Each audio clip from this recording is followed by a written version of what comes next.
There's something truly magical about your very first video game.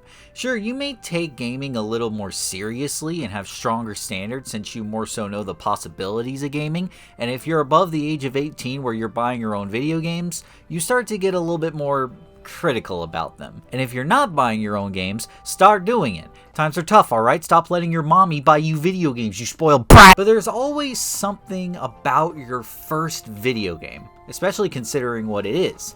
Nowadays I play games and I'm like, damn, this sucks. The level design is so uninspired and boring as hell. Meanwhile, in 2005, oh my god, I can move my guy? Now for your first rodeo, things can go either absolutely amazing or not, and to be honest, looking back, I'm not at all too thrilled about the games throughout my childhood. There's some good stuff, no doubt. I mean, I grew up with Mojo on the PlayStation 2, no wonder I'm so awesome. However, I think for my first ever game in general, I think we knocked it out of the park. I don't know how we got an N64. Most people just wake up one day and one's just sitting on their desk. I want to say it was a hand-me-down from one of my cousins and my mom got a hold of it for us, but either way, we had that and we had this weird shaped thing called Super Mario 64. Apparently you put it at the top of the system and it would... It's me, Mario! Hello! Oh no, it talks! I feel like I'm in some weird sense of limbo. There's this hand here, can I use it to interact with it? What am I doing to this poor guy? And why do I like it? Dramatic recreation aside, this was seriously awesome. It felt like a toy in a toy. Sometimes I would boot the game up just to mess with the face for a while. But let's stop touching Mario's face and let's touch the start button. It starts with this amazing combo of both an opening cutscene and a tech demo, as the camera sweeps across Peach's castle to this incredible music that just welcomes you into the game and gets your mind racing with curiosity. Like, oh my goodness, is a pipe gonna come out of the ground? Oh my god. And they got an Italian plumber coming out of it too? Guys, you gotta slow down. This is way too much for me. Which thankfully, the game does slow down, because once Mario is out of the pipe, you can get this whole courtyard all to yourself to run around in. You don't got some bozo constantly popping on screen saying, "Hey, Mario, you gotta go to the castle and save the princess, you lazy piece of beef." No, this game just lets you take your time and hop around the courtyard so you can get accustomed to the controls, which probably helped a ton as a kid. I honestly don't remember how long it took for me to grasp video games. Like, I remember I was playing Lego Marvel Superheroes Co-op with my little cousin and he just wouldn't do anything. But I don't remember if I was like that when I first played Super Mario 64, but if I was or not, this courtyard definitely helped me get a grip on the game. It's such a peaceful, non-pressure place to help you get accustomed to the controls. But once we finally get inside, the game takes a bit of a shocking turn.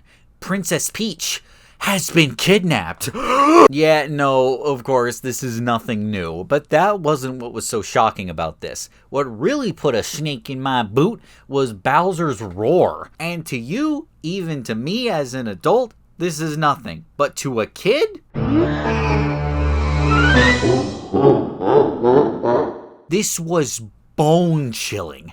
Well, okay, I wouldn't go that far. But it did give me this weird feeling of uneasiness. It didn't help that the castle was empty too, with not a single person in sight. So it kind of felt like a haunted house, but in the daytime.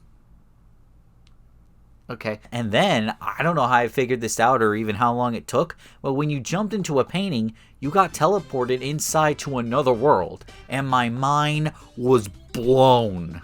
The fact that you could just hop into a level in the castle just added an extra layer into a game that already felt huge on its own. But now let's talk about what you actually do in this game. In order to save Princess Peach, you must seek out the Power Stars. The Power Stars protect the castle, so with the stars now under Bowser's control, he seeks to take control of the castle, and in turn, the Mushroom Kingdom. So it's your job to recollect the stars from the castle. And to do that, you need to enter all of the paintings and complete missions to gather the stars. So what do the objects entail? Get to the end of the level, defeat a boss, collect all the coins in the level, explore a sunken ship and open a series of chests, race a giant turtle? Yes, all of them. Every single one of them. But we'll get to those stars in a minute. Let's talk about how you get those power stars. Mario. Because you control him to get the power stars. idiot. Because of the third dimension, Mario 64 controls quite a bit differently than he does in his two-dimensional counterparts. No way! For one, there's absolutely no run button in this game. I mean, honestly, when I play Mario games, most of the time I just hold down the run button anyway, but the point is because of the analog stick, we don't need one. Your thumb is the run button because that's all you need. But more than that, Mario has gotten quite acrobatic. Instead of one jump and maybe a twirl in Super Mario World, Mario can triple jump to get insane height that would make Sonic with the bounce bracelet. Dang it! But not only can he do that, but he can also push himself off a wall and then can push himself off another wall right afterwards to wall jump. You can punch and kick, which is helpful like 0.5% of the game, but also this breakdance move, which you can also use while crouching. But while Mario's looking absolutely fabulous, it's helpful like 0% of the time, because the range is absolutely pathetic. Mario can do a backflip jump for extra height at a standstill. You can press the crouch button and jump immediately afterwards to do a jump with forward momentum to get over gaps or just speed things up. And finally, if you're running and quickly press the control stick behind you, Mario can do a somersault, which can get you a higher jump and some momentum when there's not enough room for a triple jump. The amount of movement opportunities in Mario 64 is absolutely ridiculous. And it may sound very overwhelming, but I don't really know how, but they made all of these controls just feel so natural. When I come back to this game, no matter how long it's been since I played it, I immediately remember every little thing, and it all comes back naturally. Meanwhile, in other games, especially modern ones, I feel like I have to redo the tutorial sometimes just to make sure I didn't forget anything. I think this game is why I much prefer more simple control schemes and easier to grasp controls, and why something like Tears of the Kingdom just kind of overwhelms me with the amount of options and tools at your disposal, and why Sonic is equally gratifying for me too. I mentioned it again. But don't misunderstand. I don't think that every game should have natural control schemes and fewer options just so I can grasp them all. No, I don't think that at all, and I understand why some people love having a bunch of options because it keeps things interesting and less predictable, or opens up room for exploring.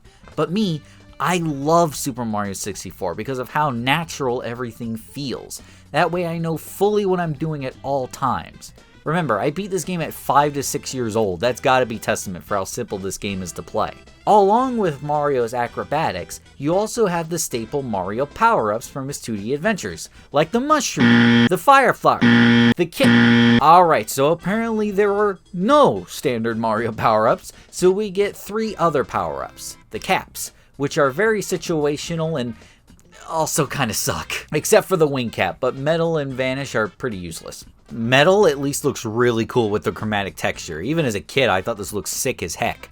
But the power-up makes you kind of invincible and can let you walk underwater to grab stars or press certain switches. And the Vanish cap, I just do not understand, because it allows you to move through cage-like objects.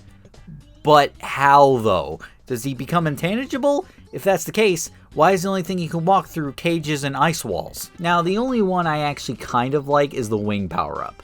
Though I'm not a fan of the controls. It is really cool to take to the skies and fly over the level. Though it's not used very often, it's definitely the most prevalent, as it's literally on the front of the box. I remember getting this cap though, because I had no idea it was even a thing. I saw these red blocks, but I never knew what they were for. I got pretty far into the game without unlocking it until my cousin brought us this. A Super Mario 64 strategy guide. I have no idea if this is the actual one that he brought over, but it seems like it is. I remember seeing all of these 3D shots of the game's environments and it absolutely blew my mind. But then, I saw this part of the strategy guide that advised me to look up into this light in the middle of the castle. Huh? I saw this light plenty of times while playing the game, but I ignored it as, while it did catch my curiosity, I didn't think it was anything, and I guess I just didn't grasp the whole versed view of the camera thing. But I saw this in the strategy guide, and I didn't believe this at all. It felt like a hoax to me. It just seemed so weird.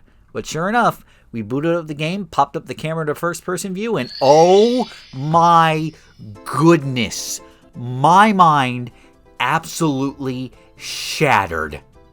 This was incredible. I felt like I had just broken this game's biggest secret. But this got me thinking.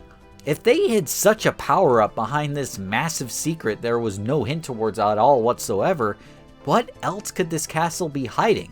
So while I had the guide for a short amount of time, for some reason my cousin didn't let me keep it even though he didn't have the game.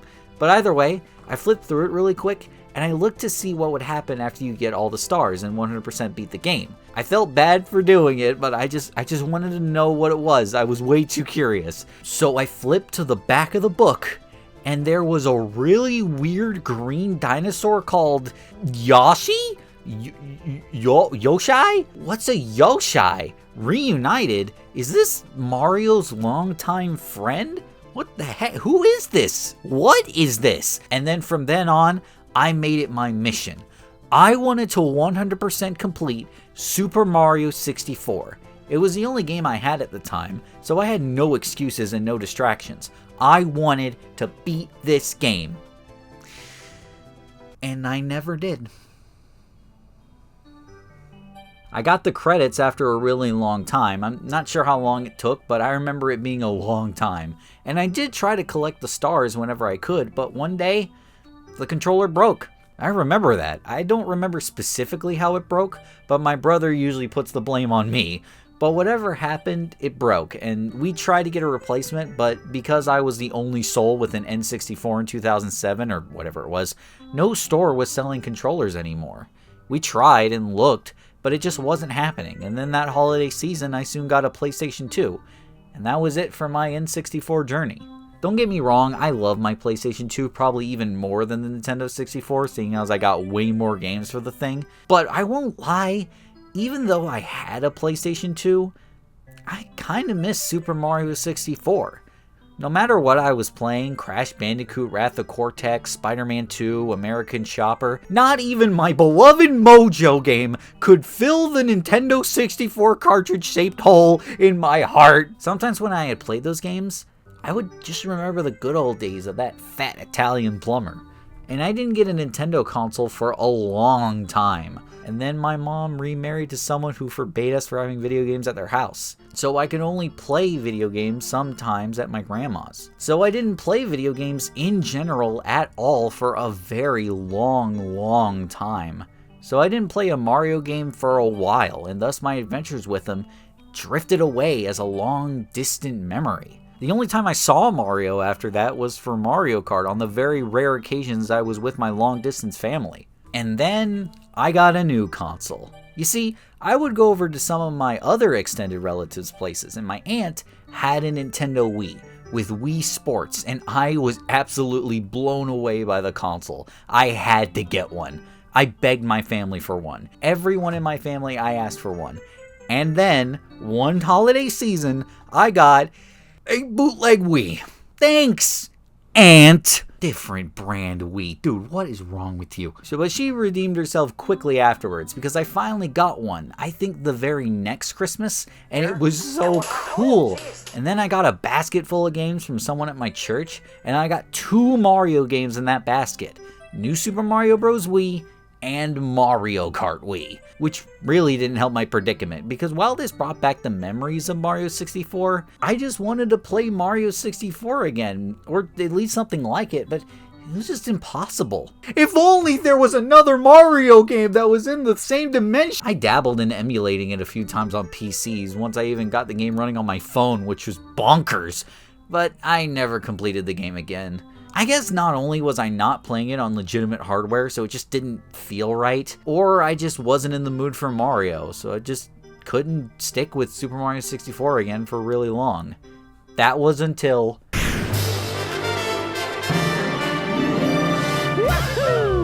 Dude, everything came rushing back. And I was so in the mood to jump right back into Super Mario 64 and replay it all over again for the very first time since 2006. I didn't even care about Super Mario Sunshine or Super Mario Galaxy. They look fun and all, but I wanted to go back to Super Mario 64. And sure enough, I did. I didn't 100% complete it. I don't know, I wanted to, but I feel like I wanted to save it for when I made a video on it, as I knew I would eventually. And I did! Right now! I did! I'm doing it right now! Today I'm finishing what I started 18 years ago. I'm gonna beat Super Mario 64 100% by getting all of the stars. You see, Super Mario 64 doesn't have a set goal, so each world you enter in has different set of objectives for you to complete to get those power stars. The only objective that every stage does share is collecting 8 red coins and collecting 100 coins, which, oh boy, we'll get into those later. But minding those two, and some objectives that do come in some stages, every objective is unique to that world. And the best thing about this, you can collect any star you want whenever you want. Take this first level, for example. You could go all the way to the top of the mountain and fight King Bomb-Omb and his exceptional mustache, who's the GOAT, by the way, and legally the only good thing in Mario Golf Super Rush. But you could do that, or you could set free this Chomp Chomp and get the star right away, along with many other examples. And sure, there are some times where you won't be able to nab a certain star, like how you can't get the red coins because you have to defeat the King Bomb-Omb in order to be able to use the cannons to get to the small island, or you can't get the 100 coin star because you need the wing cap. But everything else is completely up to you.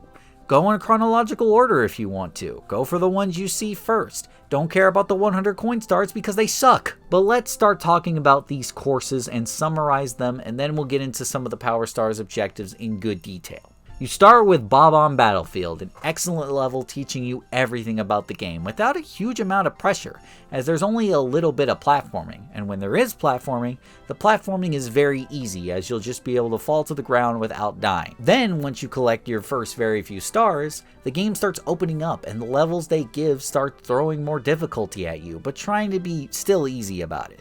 Womp's Fortress starts introducing more consequential platforming and revolving a boss around the ground pound ability, and I remember figuring out if you ground pound at the right moment you go through the thwomp, and I always remember thinking you go through his mouth. Jolly Roger Bay is a sunken ship level, and it always stuck in my mind, mainly for the music, which is incredible, but also because of Unagi Eel. But also I just really liked the vibe of this stage, as I really liked pirate-related media. Before we go any further, and while we're on the subject, let's talk about graphics and sound, as we just gotta get this out of the way. This, in fact, is a Nintendo 64 game, so there may be times where it looks the developers quite literally wipe their nose with some of the assets, but most of the time, Super Mario 64 is a pretty good looking game. I feel like it's in that weird blurry line where it does look very dated, yes, but it also looks so classic that you just can't look beyond it. Super Mario 64 soundtrack is absolutely amazing. I don't care if it's just the nostalgia talking or what, but every track in this game just makes me so incredibly happy or feel immersed in the game's world. Listen, I apologize, but if I ever come into your house and you're ever playing Super Mario 64's Bomb-Omb Battlefield, I am gonna be humming to that like a maniac. One thing I seemed to notice a lot more was that the soundtrack was being reused a lot more than I remember. The literal second stage of the game, Womp's Fortress, reuses Bomb-Omb Battlefield, and it's not the only one. There's only like 10 or maybe even less unique tracks, which is baffling to see. Either way, I don't care. This soundtrack is amazing and unforgettable, and one of them, we're gonna have to talk about that later. Anyway, back to the courses. Cool Mountain, a snow level, and you can drop the penguin off the edge of the map. Don't act like you didn't do it, we all did. Big Boo's Haunt. God, I remember finding this. I remember as a kid, I was just running through this part of the hall one day and saw this pretty big ghost, and then I went to this part of the courtyard and found a whole bunch of them. And then you manage to find the ghost that has this cage, and you ground pound onto him, turn small, and then... Mom, I promise I won't eat my boogers again. The piano's alive! Hazy Maze Cave. This course was probably the most eerie of them all to me. Yes, even more eerie than the literal haunted house with ghosts in them. Even down to the entry, which was spooky to me because it was this weird sludge on the floor. Then you jump into it and the course was this underground cavern with weird spider-like creatures that just freaked me out. There were boulders that kept raining from the sky, and underneath a couple of layers there was this toxic smog that would quickly drain your health. Lethal Lava Land. It says it right in the title. It's Lethal Lava Land. And there's bullies that love to try to push you into the lava, but I am better than you most of the time. And also there's this tiny little volcano here, and I thought it'd be really funny if I jumped into it, and turned out there was a level inside. What? Shifting Sandland. Probably one of the hardest, because most of the time I'm like Dayseeker because I drown through the quicksand. Also, what is this boss? Dire Docks. Bowser owns a submarine, which is very funny because I see him accidentally poking one of his spikes and drowning everyone, including the princess. Snowman's Land. It's a smaller cool mountain, and there's a really cool igloo that reminds me of that one episode of Phineas and Ferb. Get on the train! Wet Dry World, which is not only really stupid to say, but it's actually really cool because whether you enter the top or bottom of the painting depends on the water level when you enter. And when you enter the top part, you can go to the sunken city. And man, when I found this, I thought I found the lost city of Atlantis. Oh my goodness. Tall Mountain. It's a tall mountain, and sometimes the platforming can be very specific. More on that in a little bit. Tiny Huge Island is a cool concept because sometimes you're big and sometimes you're small. But it's very confusing. I'm not really a big fan of it. Tick-Tock Clock. A pretty cool stage aesthetically, but the platforming can be a bitch. Still, I like it. Rainbow Ride. Wing Mario over the rainbow. Okay, this is where we'll start the complaints. In this stage, you have to fly all around the place trying to collect red coins. However, if you fall all the way back down to the castle courtyard and have to walk all the way back to the course's entrance. But you know what? Annoying, but fine, whatever. However, they decided this cloud should be transparent. Okay. Let's start complaining more generally now, because while collecting all the stars is a welcome, rewarding experience, it really shows the age of Super Mario 64, mainly in its control.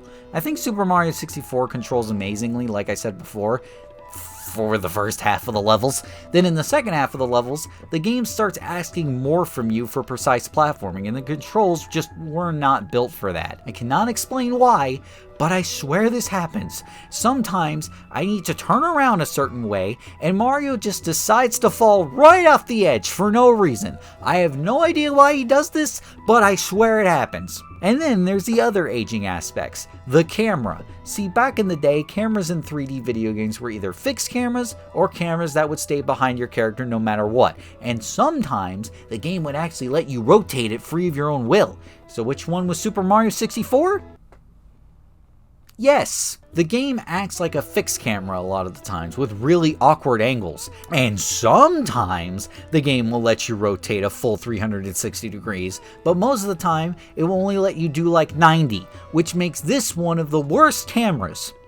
But also one of the best, because to help players get acquainted with the camera itself is a character. So when the camera decides to flip out and not work, you have someone to yell at. And he shows up in the mirror in this room in the castle, which I think is just kind of neat. There are some stages that will let you do a full 360 degree rotation, which I said before, which just baffles me why you can't do it all the time. And the stages that you do have it, I'm just so used to not being able to do it, I forget I can. Also, before I move on from the camera, pyramid puzzle and shifting sands. You know exactly what I'm talking about. We don't need to talk about it. You know exactly what I am talking about. But now it's time to talk about the worst aging aspect of Super Mario 64. While also being the best, stay with me, and that is these stars. Not collecting them, of course, as that's always fun, but no, it's all about having to find them because the game sometimes just loves to be really cheeky about where these stars are hidden. This was an era in gaming where the internet didn't exist, so if you needed help in a game, you had to get a strategy guide. And I feel like a lot of game companies knew this, so they intentionally made their games insanely cryptic to force you to buy the strategy guide. And I am pretty sure that's what Nintendo did here, because good grief, some of these stars are bad. All you have to go off of is the name of these things. Sure, some, if not most, are pretty obvious, like Big Bomb-Omb on the summit. Huh, wonder what that means. Go on a ghost hunt. Offend Casper the Friendly Ghost. Stand tall on the 4 pillars. Stand tall on the 4 pillars and open the top of the pyramid and fight this ball. What the? And there's the ones that might stump you a little bit, but you'll understand it. Like how this star taunts you in Dire Docks, but you need the metal cap in order to get it. Stop time for red coins in Tick-Tock Clock. You have to enter the stage right when the clock strikes 12 because clocks stop there to do a chime. Alright, clever. But then there's the ones that hate you. Secrets in the Shallow and Sky. No! There's a secret star in Peach's Secret Slide where you have to beat it in under 21 seconds, and the game doesn't tell you about that. You have to catch the bunny in the basement twice, and the game never tells you about that. But the worst star in the game that truly shows how stupid this game is, Mysterious Mountainside. in which there's just a random wall in the side of the mountain that leads to a secret slide that leads to another star. And you may say, Cole, look, it's pretty obvious, as there's a square frame that shows something's up with it. And not only would that probably look pretty normal on a CRT/bad resolution display, there's a part of the mountain that looks just like it right next to it. And not to mention, this is technically 2 of the worst stars, because you need this slide to get 100 coins in this level. And let's talk about that for a second. The 100 coin missions task you with collecting 100 coins throughout the stage, and I have to assume that they thought this was really cool. Made sure there were 100 coins in the stage and didn't playtest it, because sometimes there are just barely enough coins to scrape by getting 100. But that in itself wouldn't be terrible. It's the fact that the coins are so far away from each other and forces you to defeat some enemies, which are really hard to attack due to the aging controls. And some coins will be in really bad spots. Easiest example, Dire Docks, where there's a row of 6 coins by this hole in the wall that pulls you in by the current and sends you back to the castle. Swell, thanks. But the worst thing by far is that when you collect 100 coins, the star will appear right above Mario's head, so you better pray and hope that you save that 100th coin for a save location, which due to the coins being scarce can be nigh impossible. But now it's time to fight Bowser, in which you fight him 3 times and okay, they could not just have a good design for Bowser, could they? I mean, he's got some color at least, but goodness gracious. Anyway, all 3 of these bosses are the exact same, just made a tad more interesting, I suppose. You just try to grab him by his tail and then spin him around and hear him say, "So long, Gabe." Wait, what? Oh, come on! They took it out of this version? I didn't even know what gay meant as a kid, but even I heard it. Anyways, these boss fights are okay. You just throw them into the bombs, though I never really got if you're supposed to have him face the bombs when you let go, or kind of have him curve into the bomb. But now that we have thrown Rainbow Bowser into the final bomb, we grab the star, and we've beaten Super Mario 64. As Peach descends, gives Mario a kiss, and ends Super Mario 64 with probably the best ending credits theme to a game, period.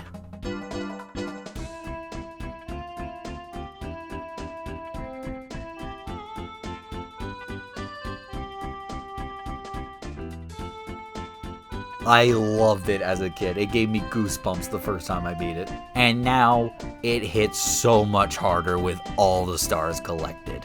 So, what do you get for 100%ing Super Mario 64? Well, not only do you get to race with the penguin again, only Big Chungus edition, but I can finally see Yoshi ever since I saw him in that magazine 18 years ago. And he explains how he's just been waiting there. Waiting, but starting to lose hope I would ever come. You mean I just left him up there? For 18 years? This dude has been crossing dimensions just waiting for me to finally reach the top of the castle, and I just left him up there. But as bad as I feel for making him wait for me this long, I did it. I got all the stars in Super Mario 64.